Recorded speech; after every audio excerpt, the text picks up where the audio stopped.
Oh my, look, the greatest Mountie of them all.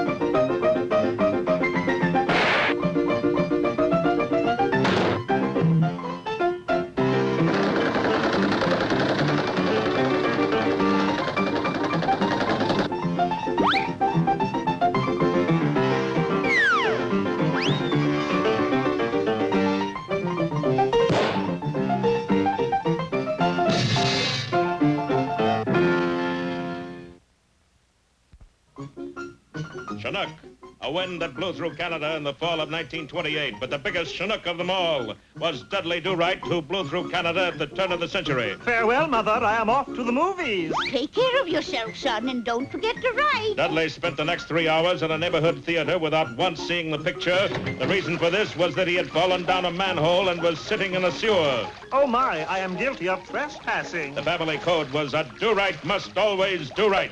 So the conscience-stricken lad turned himself in at the closest mounted police post, which was 500 miles away in northern Alberta. This particular post was then under the able command of Inspector Ray K. Fenwick, a full-blooded Canadian, born and raised in Bogota, Colombia. Ordinarily, I'd give you 20 years for your crime. You can have it for nothing if you wish. The inspector knew a comeback when he heard it. How would you like to be a Mountie? I would rather live in Philadelphia. But when Dudley saw the official Mountie uniform, particularly the string attached to the pistol, he was hooked. A Mountie I shall be.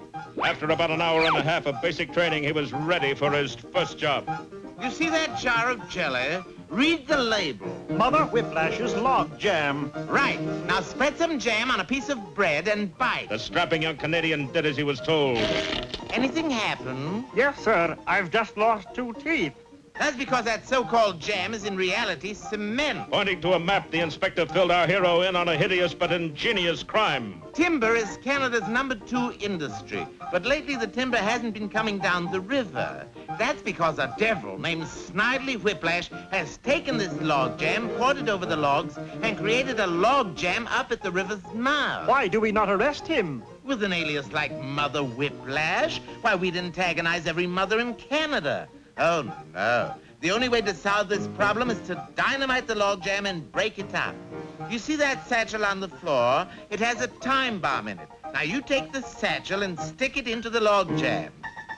To the mouth of the river, horse. We have a deed to do. Let us journey ahead to Mother Whiplash's log jam factory, for it is here that Snidely Whiplash faces a problem he never dreamed would come up. What do you mean my log jam is going over big in the supermarkets? I don't want to be in the jelly business. It's too legitimate. I wonder, Mr. Whiplash, Snidely Whiplash. I wonder, Mr. Whiplash, if you could spare some water. My horse has a hoarse throat. For $4.18, the animal was permitted to quench its thirst at a nearby trough. I'm on a secret mission, you know, which is to blow up Snidely Whiplash's log jam, Mr. Whiplash, Snidely Whiplash. What's in the satchel? A time bomb with which to blow up the log jam. Curse it. This lout may put a crimp into my plans. I know. I'll stop him with Eloise. Eloise was a former manicurist who used to trim nails. Now she worked in one of Whiplash's gambling halls where she trimmed suckers. See if you can finagle that Mountie into a game of chance. By taking a longer route, Eloise was able to get ahead of Dudley. Hello, handsome. How about a game of poker? Dudley didn't play, but his horse did. They got involved in the game and never even noticed Whiplash, who made off with the satchel. Now, that's some horse you've got, Monty. So far, has had 4 flushes and 3 inside straights. You should see him play dominoes. Do right? Where's the time bomb? Oh, gee whinnakers, now where did I... Stop, you think... The chase was on. Whiplash led our hero through the dense forest. Then up a huge mountain until, breathless, he paused at the edge of a lofty precipice. Gosh, this is some swell view up here. Listen, Mountie, have pity on me. If you were to take the time bomb in this satchel and blow up my log jam, I'd be destitute, forced to live off social insecurity. Then, too, think of Mother. Whose mother? Your mother, Whistler's mother, anybody's mother. Doesn't that bring a tear to your eye? It brought a lot of tears, which is what Whiplash wanted. Poor Snidely. Of all places, that time bomb landed on his log jam. The timber flowed free, and Canada's #2 industry was saved. Pardon me, Inspector, but about that log jam. Not now, Do Right. Your horse has got me stuck. All right, I'll see your 5 horse, and I raise you 50.